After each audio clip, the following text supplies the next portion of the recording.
On the afternoon of November 22, 1963, a man who had commanded the greatest military invasion in human history sat in silence, staring at a television screen, and for the first time in decades, looked genuinely shaken. Dwight David Eisenhower, the Supreme Allied commander who had ordered the D-Day landings at Normandy, who had stared down Stalin, who had held the fate of Western civilization in his hands, reportedly turned to an aide and said something that those present never forgot.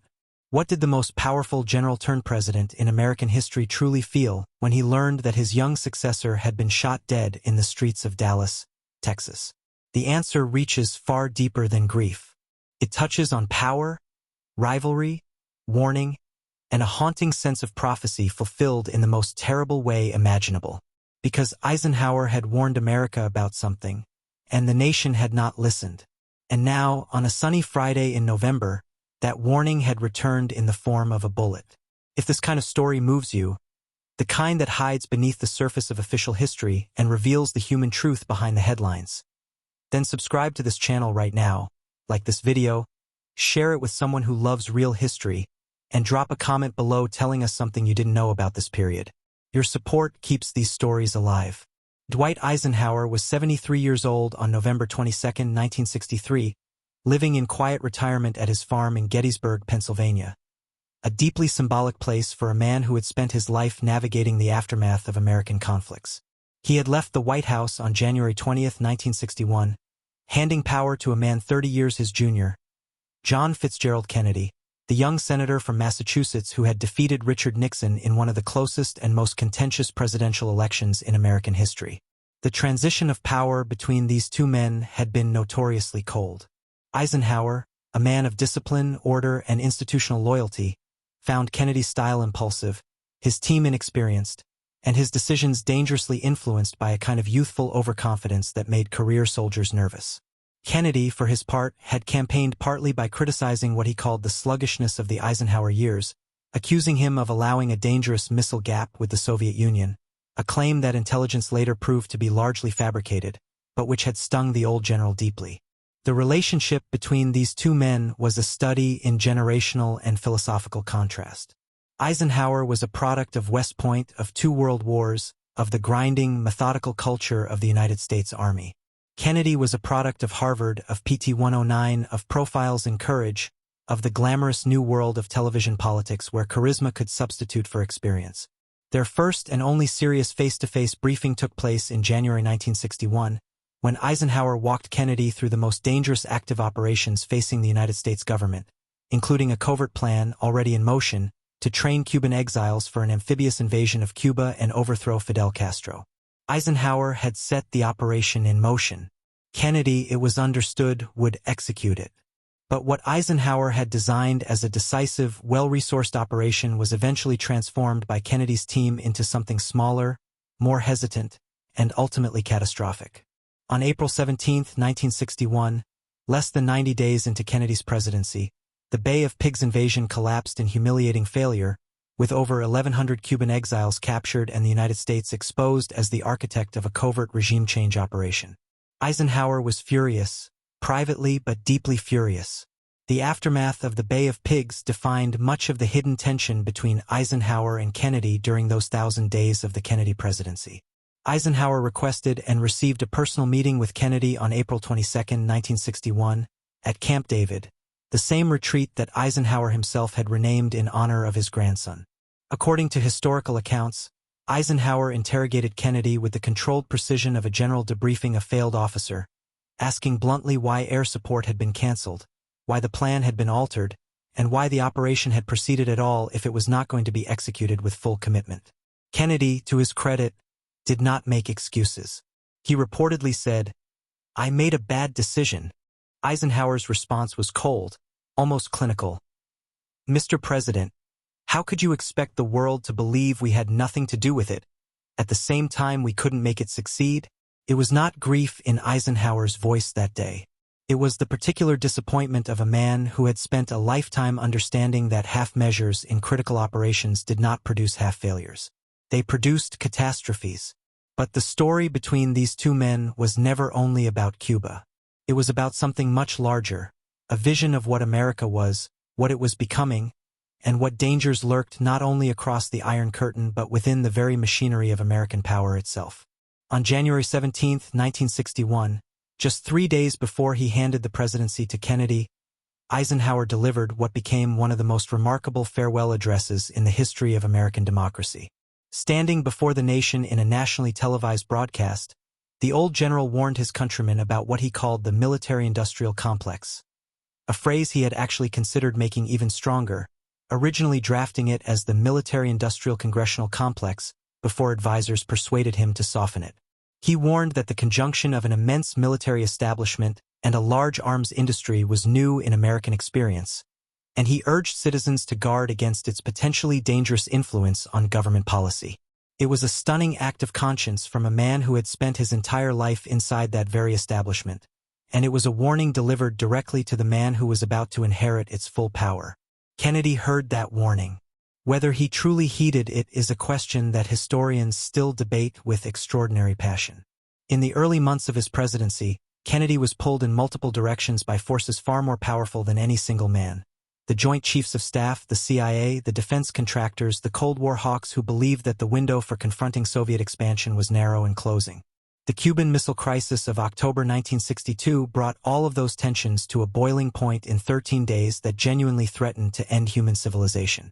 Kennedy resisted enormous pressure from military advisors, including Air Force General Curtis LeMay, who essentially accused Kennedy of cowardice for not launching immediate airstrikes on Soviet missile installations in Cuba. Kennedy chose a naval blockade instead, and the world survived. Eisenhower, watching from Gettysburg, gave Kennedy measured credit for the outcome, but remained privately skeptical of what he saw as a pattern of confrontation followed by hesitation, crisis followed by improvisation. It was not the way Eisenhower had been taught to lead, and it was not the way he believed a superpower should conduct itself. By 1963, Kennedy had begun to move in directions that alarmed the most hawkish elements within American power. He had signed the Limited Nuclear Test Ban Treaty with the Soviet Union in August of that year. He had delivered his famous peace speech at American University on June 10, 1963, in which he spoke of pursuing genuine peace with the Soviet Union, words that the CIA and the military establishment received with deep unease. There were real conversations happening behind closed doors in Washington about whether Kennedy was becoming too conciliatory, too independent, too willing to challenge the institutional power structures that had operated largely unchecked since the end of World War II. Kennedy had also been actively exploring backchannel communications with Fidel Castro, seeking some form of normalized relations that would have represented a dramatic reversal of American policy toward Cuba. These were not the actions of a president who was simply managing the status quo. These were the actions of a man who believed he had learned something from the edge of nuclear war, and who was determined to act on that knowledge regardless of the political cost. If you've made it this far and this story is reaching you the way it should, subscribe to this channel, hit the like button, share this video with someone who thinks they know everything about the Kennedy era, and leave a comment telling us what surprised you most. Every comment, every share, every subscription helps us go deeper into history together. On November 22, 1963, President Kennedy was riding through Dealey Plaza in Dallas, Texas, in a presidential motorcade, seated in the back of a Lincoln Continental convertible alongside his wife, Jacqueline, and the governor of Texas, John Connally. Dallas had been chosen as a campaign stop despite explicit warnings that the city was a hotbed of right-wing hostility toward Kennedy. Ambassador Adlai Stevenson had been physically assaulted there just weeks earlier and had personally urged Kennedy not to go. At 12:30 in the afternoon, Central Standard Time, shots rang out near the Texas School Book Depository on Elm Street. The president was struck twice, once in the throat, once in the head, and slumped forward into Jackie Kennedy's arms. The motorcade screamed toward Parkland Memorial Hospital. At 1 p.m., Dr. Kemp Clark, the chief neurosurgeon on duty, pronounced John Fitzgerald Kennedy dead. He was 46 years old. The 35th President of the United States was gone, killed in a public street in broad daylight, in the most powerful nation on earth. The news reached Dwight Eisenhower in Gettysburg through a telephone call and through the television, the same instrument that had made Kennedy a president. Eisenhower's reaction, according to those close to him, was not the cold composure people might have expected from a man who had witnessed the deaths of thousands of soldiers under his command. He was visibly distressed. His son, John Eisenhower, later recalled that his father appeared shaken in a way that was rare and striking. Eisenhower made immediate public statements expressing horror and grief, calling the assassination a deed of horror, and describing Kennedy as a man of courage and vision. But privately, according to aides and the historical record, Eisenhower also expressed something else, a kind of anguished suspicion that this was not the act of a lone madman, but something darker, something connected to the very forces he himself had warned about less than 3 years before. He did not say this publicly, but the questions he asked, the circles he pointed toward, were unmistakable to anyone who understood the architecture of American power. Lee Harvey Oswald was arrested that same afternoon in a Dallas movie theater, charged with the murder of a police officer, J.D. Tippit, and subsequently with the assassination of the president. He was 24 years old, a former Marine who had defected to the Soviet Union in 1959 and returned to the United States in 1962 with a Soviet wife, Marina. Before the eyes of the world could fully focus on him, before he could speak extensively at trial or in public, Oswald was shot and killed on November 24, 1963, 2 days after the assassination, in the basement of Dallas Police Headquarters in front of rolling television cameras by a Dallas nightclub owner named Jack Ruby. The murder of the accused presidential assassin, carried out in a police facility in front of live national television, was one of the most stunning events in American broadcast history.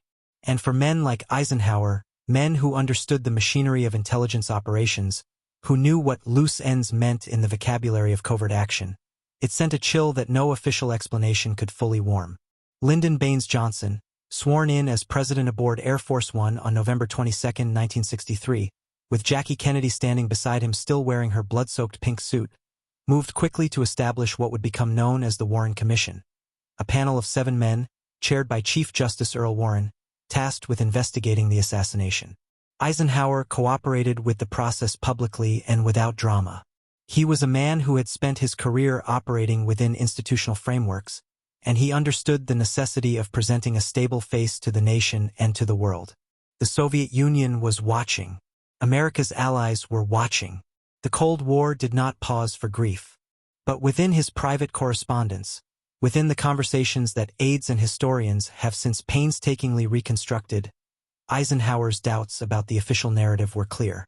He believed, as many men of his generation who had spent their lives in the world of intelligence and covert operations believed, that the assassination of a head of state was not the random act of a troubled young man with a mail-order rifle. It was a structured event. And structures had architects. The Warren Commission concluded in September 1964 that Lee Harvey Oswald had acted alone, that there was no conspiracy, foreign or domestic, behind the death of John Kennedy. The report ran to 26 volumes and was presented to the American public as the definitive account of November 22. Eisenhower accepted the report publicly, as a former president and a man of institutional loyalty was expected to do. But the questions did not go away. In 1979, the House Select Committee on Assassinations, after years of investigation that included acoustic evidence and newly reviewed intelligence documents, concluded that Kennedy was probably assassinated as a result of a conspiracy, contradicting the Warren Commission's lone gunman conclusion. By then, Eisenhower had been dead for a decade. He died on March 28, 1969, at Walter Reed Army Medical Center in Washington, D.C., at the age of 78, after years of heart disease. He never publicly recanted his acceptance of the Warren Report. But he never stopped asking the questions that report was meant to silence. What does Eisenhower's response to the Kennedy assassination ultimately reveal? It reveals a man caught between two worlds, the world of public duty, where stability and institutional confidence had to be maintained at all costs, and the world of private truth, where a lifetime of experience told him that power in America operated through channels that the public never fully saw. It reveals a man who had warned a nation about the military-industrial complex and then watched a president be destroyed in circumstances that fit, with terrifying precision, the pattern of what happens to leaders who challenge entrenched institutional power.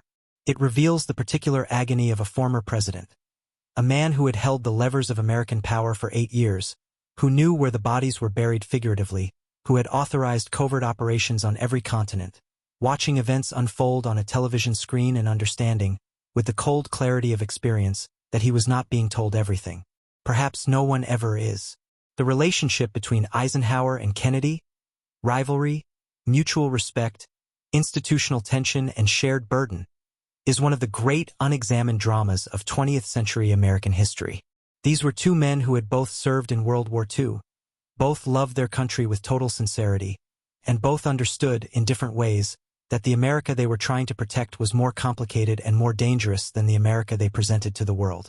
Kennedy, in his 1,000 days, moved toward a vision of peace that his assassins, whoever they truly were, found intolerable.